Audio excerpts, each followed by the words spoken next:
Assalamu alaikum урматтуу достор. Кутман түн дейинби же эмне дейм? Түнүңүздөр бейпил болсун.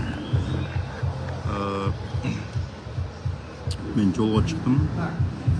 Узак сапарга.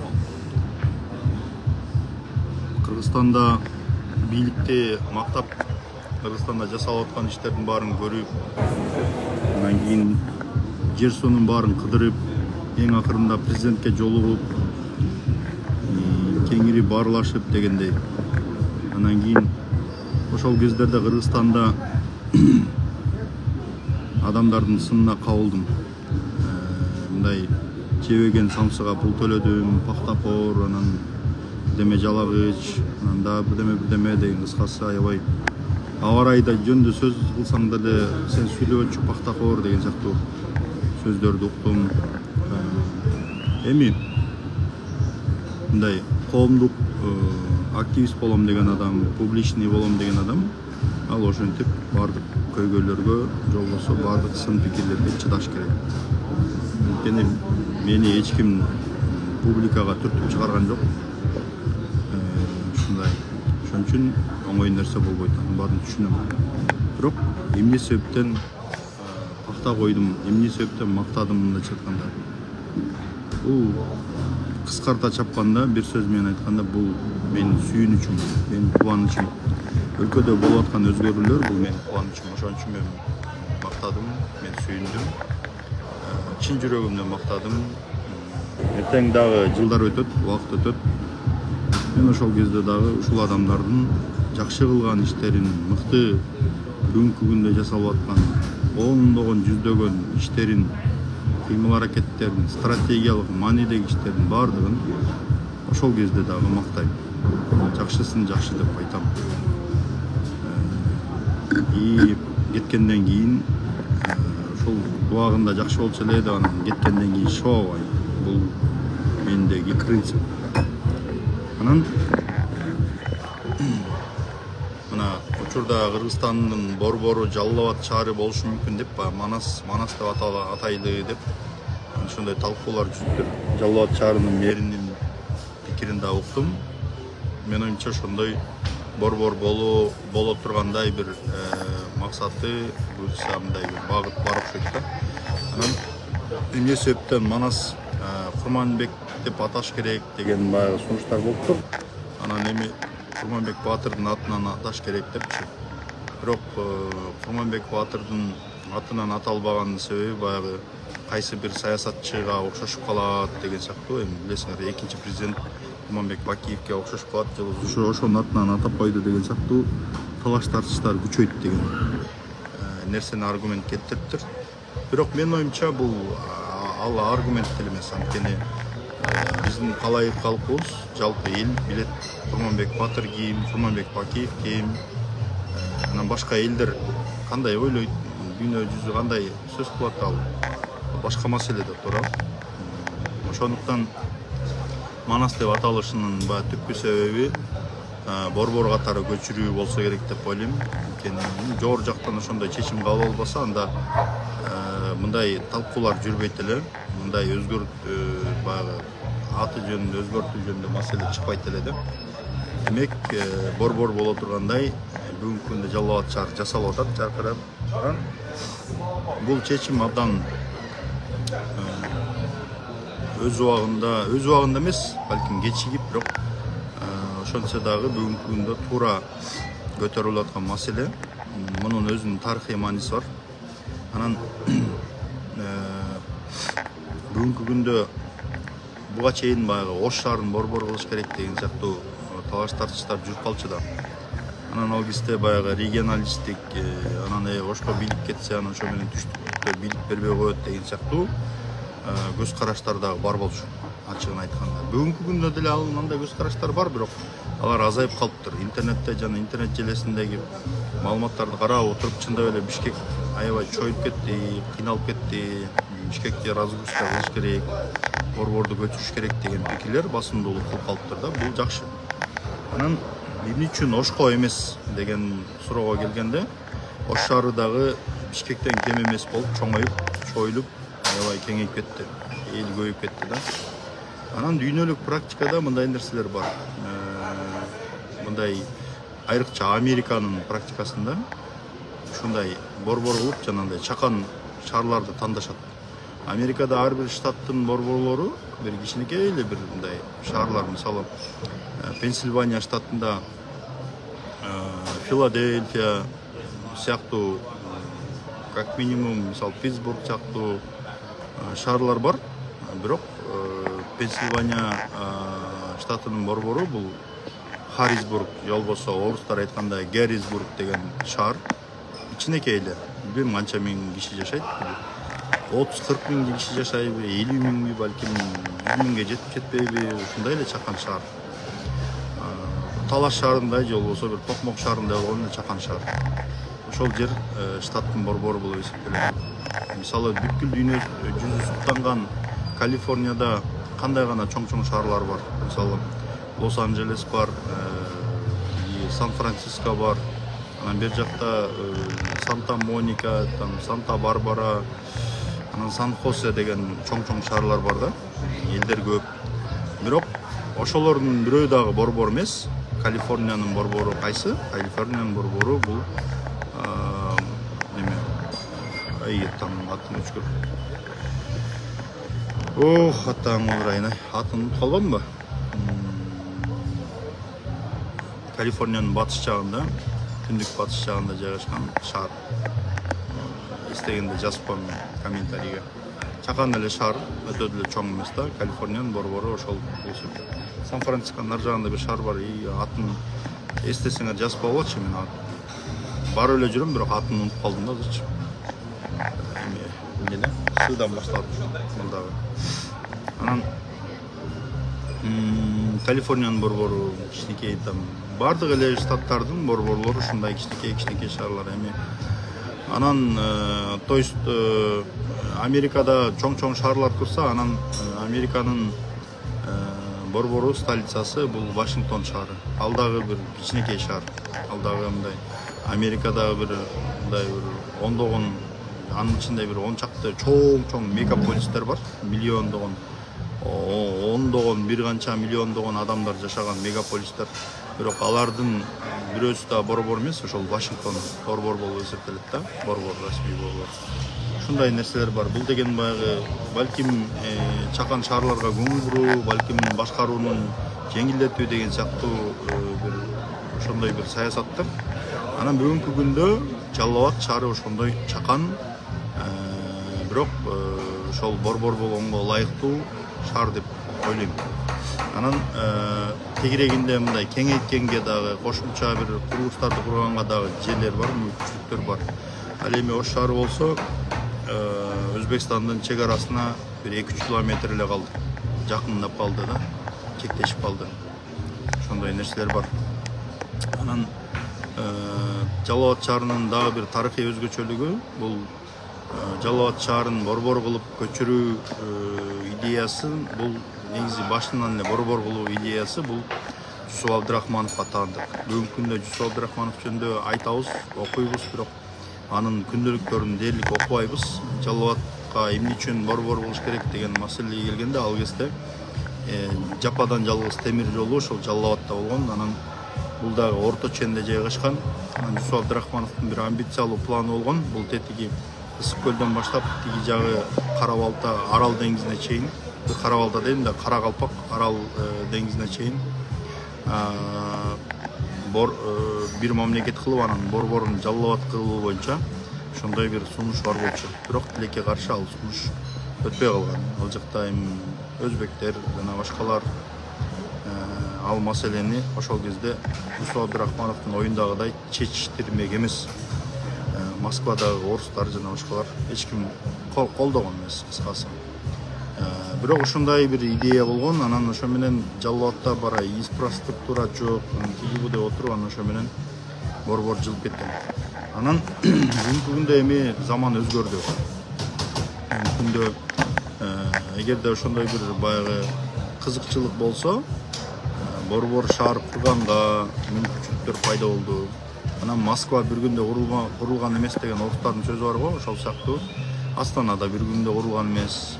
Бир кезде Акмола деген кичинекей Есіл дайрасының бойындағы бір 200 миңдик бе 150 миңдик халқы бар чакан бір шаар болгон. Ешкімге белгисиз эле бир чакан шаар болгон. Мына ошол жерде баягы стратегиялык кызыкчылыгын эске алып Назарбаев ошол жерди тандап анан борбор болгон. Анан эми бүгүнкү күндө бул бийликтин саясатын эмнеге колдоп атам? Бул бийликтин саясатын колдогонун бир жагынан булар эффективдүү, абдан эффективдүү иштеп атат. Бир кезде Кыргызстан пенсия пособияга эл аралык коомчулуктан карыз сурап, эптеп төлөп жашап келсе, карызга жашап келсе, бүгүнкү күндө Кыргызстан ал саясаттан эбак кайтып, эбак эмес, бул бийликтегилер келгенден кийин бир 2-3 жылда кайтып, акыркы 2-3 жылда ал саясаттан кайтып, бүгүнкү күндө Кыргызстан амбициялуу проектлерди ишке ашырууга колу жете турган, мүмкүнчүлүгү бар. Же болбосо карызды нан тапканга, нан жеген, нан сатып алганга эмес, карызды өнүгүүгө жумшай турган деңгээлдеги өлкө болуп калды. Ошол себептен Кыргызстан бүгүнкү күндө потенциалы өстү. Анан жалпылап айтканда, анан Кыргызстандын болгон потенциалын колдонуп, бүгүнкү күндө Кыргызстанды өнүгүптүрүп, алдыга жылдырып баратышат. Тартип орнотуп атат, коррупцияга каршы күрөшүү, тийгибу. Эми албетте жанагы Элвира Сурабалдиева айткан маселелер да бар. Инвестициялык климатты мындай оор абалга жетелеп бараткан саясат да бар, бирок андай кылбайын десең, баардыгы убагында ээлеп, ошентип бир менчик кылып басып алгандагы ошо менен жатат да. Канчалаган ишканалар, мекемелер менчиктелген боюнча, мисалы вокзалдарды жана башка заводдорду менчиктештирген боюнча ээлеп алып, аларды кертип сатып, мисалы Атамбаев окшоп участоктарды, мисалы жана Кыргыз автомаштын илгери Гилтеген завод болгондо канча гектардын баардыгын алып кертип эле тияка бияка сатты, участокторун сатты, ал жерге там ар кандай бир бөлүп сатып атат да, кыскасычы сатып. Ошондой саясат жүргүзүп, ошолорду иреттейбиз деп, булар эми инвестициялык климатты мындай оор абалга алып келип коюшту. Бул чындык да бүгүнкү күндө. Бирок башка жагынан, тиянан да биянан дагы баягы Кыргызстандын стратегиялык кызыкчылыктарын эске алып, туш тарабынан оңдоп атышат. Мисалы жанагы ГКНБнын академиясын ачуу, бул деген бул улуттук коопсуздукка жасалган бир абдан чоң кадам да. Биздин өзүбүздүн академиядан кыргыз балдар окуп чыгып, билим алышып, андан кийин өзүбүздүн атайын кызматтарда иштешет. Ал жерде дүйнөнүн эң өнүккөн мыкты өлкөлөрүнүн атайын кызматтарынын, мисалы Израилге окшогон, же болбосо АКШнын атайын кызматтарына окшогон, чалгын кызматтарына окшогон кызматтардын тажрыйбаларын жана башкаларын эске алып, анан ошолордун баарын айкалыштырып окутат, үйрөтөт.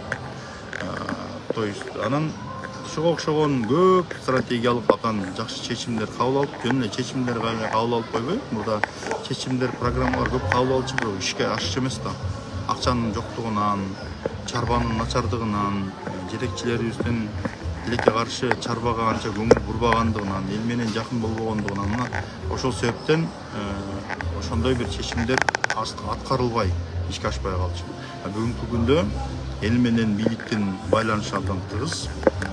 Президент анан Камчыбек Ташиев бүгүнкү күндө бардык өлкөдөгү бардык окуялардан, бардык кыбыр эткен нерсенин бардыгынан кабардар, маалымат алып турушат. Айрым учурда жетпей калышы мүмкүн, бирок дээрлик бардык маалыматтар буларга жетип турат. Кыскасы ошондой. Анан эми жолдор, больницалар, мектептер, бала бакчалар баягы менчиктештирилгени кайра мамлекеттештирилип, социалдык объектилердин баары кайтарылып, анан кийин ушинтип иштеп атат, жасалып атат, жолдор салынып атат, үйлөр салынып атат, имараттар салынып атат. Кыргызстан кыскасы кайрадан жаңыдан курулуп атат да. Баягы советтик Кыргызстандан калган архитектура менен жашаган Кыргызстан бүгүнкү күндө жаңы сөлөкөткө ээ болуп атат, жаңы сөлөкөт кийип атат. шаарларыбыз өзгөрүп атат, жолдор оңдолуп атат, пенсия пособиялар көтөрүлүп атат, социалдык кызматкерлер, күч кызматкерлери баардыгы мамлекеттин камкордугуна алынып атат. Анан кээде мындай маселелер болуп калат, мисалы социалдык кызматкерлерге азыраак көңүл бурулат, мисалы мугалимдерге, врачтарга күч органдарына көңүл бурганда көңүл бурбайт депчи. Бирок биринчи кезекте мамлекеттин коопсуздугу жана коргонуу системасы, коргоо, чек ара жана башка маселелерге келгенде, эгемендүүлүк маселесине келгенде деген биринчи коргой тургандар бул күч органдары да. Биринчи алдыңкы катарга чыгып курал алып, эл четинде, жоо бетинде боло тургандар мына ошолор. Эртең мисалы согуш, Кудай сактасын, мисалы Тажикстан менен кагылыштарды башыбыздан өткөрдүк. Ошол жерде мугалимдер менен врачтар менен, бул менен врачтарды же мугалимдерди жамандаган жокмун. Алар дагы маанилүү, бирок тиги биринчи орунду алдыңкы катарда барып, тиги чек арада туруп, анан курман болгон биздин жоокерлер болду да турабы, аскерлер болду. Ошондуктан биринчи кезекте ошолордун коопсуздугу, мүмкүнчүлүгүн чындап, андан кийин анан башка социалдык маселелерге көңүл буруш керек деген саясат бүгүнкү күндө жүргүзүлүп атат да. Анан билим берүү системасын да өзгөртүү, иретке келтирүү. Кыскасы Кыргызстанда кайсыл тармак болбосун, ошол тармактын баардыгы иретке келтирилип, алдыга жылып атат. Абдан кыска убакытта. Анан мен бир нерсени айтып коеюнчу. Президентибиз менен жолуктум да, 1 августта жолуктум. Президент ошол Казакстандын тышкы иштер министрин кабыл алгандан кийин, делегациялар чыккандан кийин, анан президент мени кабыл алды. Анан кирип, баягы өткөн кеткендерди сүйлөшүп отурабыз. Анан ал киши айтат да, ошо 2020-жылдагы ситуациянычы.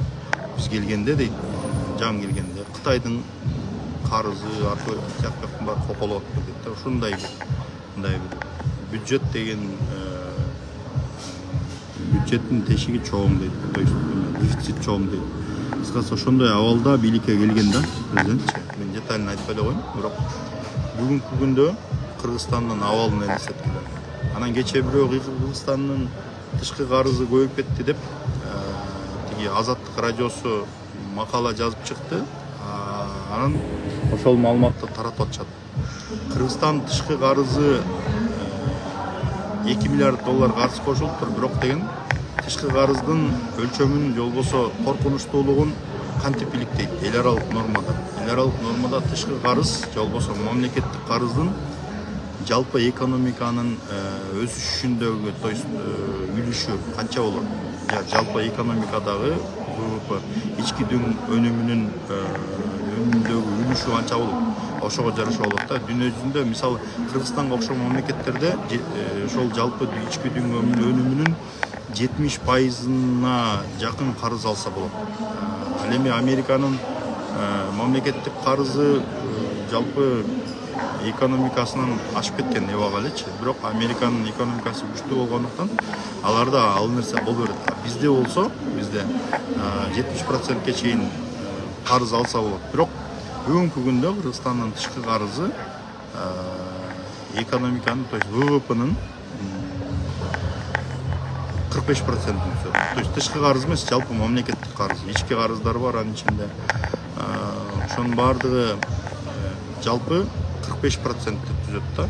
То есть бул деген эч кандай коркунуч жок деген билдирет. Андан тышкары жылдык бюджеттин чыгаша бөлүгүнүн 30%-не чейин гана ошол тышкы карызда жумшаш керек. Андан ашып кетсе, мамлекет банкротко айланып, өзүн өзү бага албай калат деген норма бар. Бүгүнкү күндө Кыргызстандын тышкы карызын телөө бул Кыргызстандын чыгаша бюджеттин чыгарыша бөлүгүнүн 15%-ин түзөт. То есть бул жерде тышкы карызда бүгүнкү күндө эч кандай коркунуч жок. Анткени экономика өсүп атат, дагы өсөт деген сөз да булчу. Ошону маалыматтарды мындай туура жеткириш керек. мындай туура эмес баягы бир тараптуу маалымат таратып анан Кыргызстан тышкы карыз өсүп атат, мына өсүү карыздын өскөнү боюнча Кыргызстан 1-орунга чыгып кетти деген маселени айтышат дагы. Эмнеге экономиканын өсүшү боюнча Кыргызстан 1-орунга чыгып кетти деген маселени айткылары келбейт. Ошондуктан биз биринчи кезекте оппозиция болсок да биз биринчи кезекте мамлекеттин патриоты болушубуз керек. Ошон үчүн мамлекеттин стабилдүүлүгүнө каршы, же болбосо бир элдин баягы козутуп, мындай тескери баягы маалымат бергенден оолак болушубуз керек. Анан бүгүнкү күндө дагы кыскасын айтканда бир кезде баягы пенсия пособияга карыз сурап жүргөн Кыргызстан аэропортторду салып атат, жолдорду салып атат, темир жолду салып атат. Амбициялуу проектилерди ишке ашырам деп турат, камбар атаны курам деп турат. Дагы жетим тоо жана башка проектилерди ишке ашырабыз деп атат. То есть Кыргызстанды концертке кылабыз, өнүктүрөбүз, Кыргызстандын элинин тиги бакубаттуулугун арттырабыз деген саясат жүргүзүп атат. Ошондуктан ошол саясатты болушунча тездик менен, эффективдүүлүк менен ишке ашырып алдыга жылып атышат. Ошондуктан мен бул бийликти колдойм. Кемчиликтерин менен кошо кабыл алам. Бүгүнкү күндө Кыргызстандын эгемен тарыхындагы эң эффективдүү, эң мыкты бийлик деп эсептейм. Андан кийин колдойм.